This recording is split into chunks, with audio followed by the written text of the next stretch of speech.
नमस्कार। आज हम 10वीं कक्षा की भूगोल के एक बहुत ही जरूरी चैप्टर कृषि यानी एग्रीकल्चर को समझने वाले हैं। बोर्ड एग्जाम्स के लिहाज से ये चैप्टर स्कोर करने का एक बेहतरीन मौका है। तो चलिए इसके हर एक कॉन्सेप्ट को गहराई से समझते हैं। सबसे पहले जरा इस आंकड़े के बारे में सोचिए। भारत की 2/3 आबादी सीधे तौर पर खेतीबाड़ी के कामों में लगी हुई है। ये सिर्फ एक पेशा नहीं है, बल्कि हमारे देश की जीवन रेखा है। पर इसका असल में मतलब क्या है? ये सवाल सुनने में तो बड़ा सीधा लगता है ना? लेकिन इसका जवाब काफी पेचीदा है। और यही सवाल हमें इस चैप्टर के बिल्कुल केंद्र में ले जाता है, जो है देश भर में खेती करने के अलग-अलग तरीकों को समझना। इस चैप्टर पर पूरी पकड़ बनाने के लिए हम इस रोड मैप को फॉलो करेंगे। हम कृषि के महत्व से शुरू करेंगे, फिर खेती के प्रकार, फसल के मौसम, मुख्य फसलें और आखिर में कृषि सुधारों पर बात करेंगे। तो चलिए हमारे पहले अहम टॉपिक से शुरुआत करते हैं। भारत में की जाने वाली खेती के अलग अलग प्रकार। पुराने तरीकों से लेकर आज की मॉडर्न टेक्निक्स तक इसमें क्या क्या बदलाव हुए हैं? तो ये खेती का सबसे पुराना, सबसे आदिम रूप है। एक शब्द यहाँ पर याद रखना बहुत जरूरी है, कर्तन दहन या स्लैश एंड बर्न। इसका मतलब है कि जंगल के एक हिस्से को काटकर और जलाकर साफ किया जाता है और फिर वहाँ खेती होती है। ये पूरी तरह से कुदरत पर निर्भर है, इसलिए इसकी पैदावार यानी प्रोडक्टिविटी काफी कम होती है। इस तस्वीर को देखिए। जब एक जगह की मिट्टी की उपजाऊ शक्ति कम हो जाती है तो किसान एक नई जमीन पर चले जाते हैं। इससे पुराने खेत को कुदरती तरीके से अपनी खोई हुई ताकत वापस पाने का समय मिल जाता है। देश के उत्तर पूर्वी राज्यों में इसे झूमिंग जैसे कई लोकल नामों से जाना जाता है। अब ये तरीका जो है ये बढ़ती आबादी के दबाव का नतीजा है। उत्तराधिकार का अधिकार यानी राइट ऑफ इनहेरिटेंस की वजह से पीढ़ी दर पीढ़ी जमीन छोटे से छोटे टुकड़ों में बढ़ती जाती है। इसलिए किसानों को उस छोटी सी जमीन से ज्यादा पैदावार निकालने के लिए बहुत मेहनत करनी पड़ती है। अब इस स्लाइड का सबसे दिलचस्प हिस्सा है ये तुलना।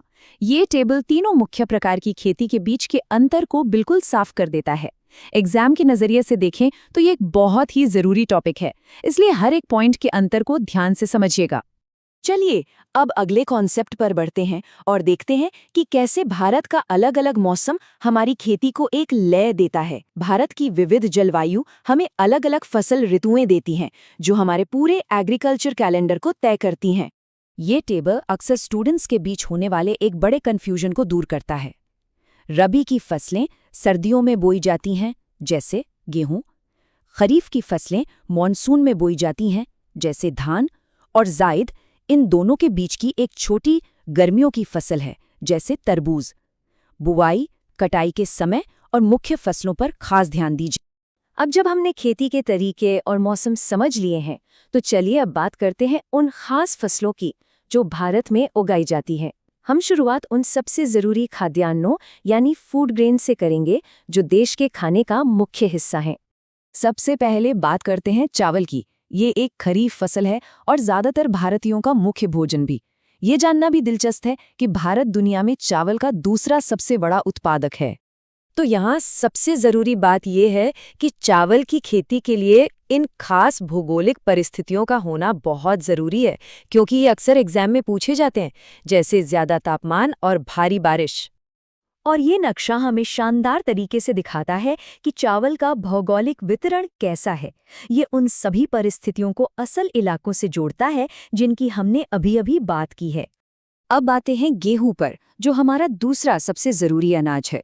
ये एक रबी फसल है और भारत के उत्तरी और उत्तर पश्चिमी भागों के लिए बेहद जरूरी है। यहाँ एक बात पर गौर कीजिए, गेहूं के लिए जरूरी मौसम चावल के बिल्कुल उलट है।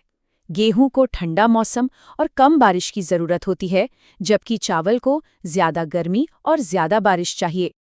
ये नक्शा गेहूं के वितरण को दिखाता है, जिसमें पंजाब, हरियाणा और उत्तर प्रदेश जैसे प्रमुख राज्य साफ साफ नजर आ रहे हैं। इन फसलों के अलावा भारत मिलेट्स यानी मोटे अनाज, दालें, गन्ना, चाय, कॉफी और कपास जैसी कई और फसलें भी उगाता है। हर एक की अपनी खास विशेषता और उपयोग है, जो भारतीय कृषि की विविधता को दिखाता है। तो अब तक हमने देखा कि क्या उगता है और कैसे उगता है। अब अपना ध्यान इस बात पर लाते हैं कि समय के साथ भारतीय कृषि में क्या बदलाव आए हैं और इसकी तरक्की के लिए कौन से सुधार किए गए हैं। ये टाइमलाइन हमें आज़ादी के बाद भारत में हुए कृषि सुधारों की पूरी कहानी एक क्रम में समझाती है। हर दौर का मुख्य लक्ष्य पैदावार बढ़ाना और किसानों की हालत को बेहतर करना था। यहाँ एक बहुत ही दिलचस्प कहानी है। विनोबा भावे का भूदान ग्रामदान आंदोलन, जिसे रक्तहीन क्रांति भी कहा जाता है, ने भूमिहीन गांव वालों के लिए एक सामाजिक सुधार के तौर पर लोगों को स्वेच्छा से भूमि दान करने के लिए प्रोत्साहित किया था। और ये तस्वीर आधुनिकीकरण की तरफ हमारे बढ़ते कदमों को बहुत अच्छे से दिखाती है। लेकिन ये एक ऐसे देश के लिए चुनौतियां भी लेकर आती है जो आज भी मॉनसून पर इतना ज्यादा निर्भर है। एक तरफ टेक्नोलॉजी है तो दूसरी तरफ कुदरत। और हम इसी एक बड़े और सोचने पर मजबूर करने वाले सवाल के साथ आज की चर्चा को समाप्त करते हैं।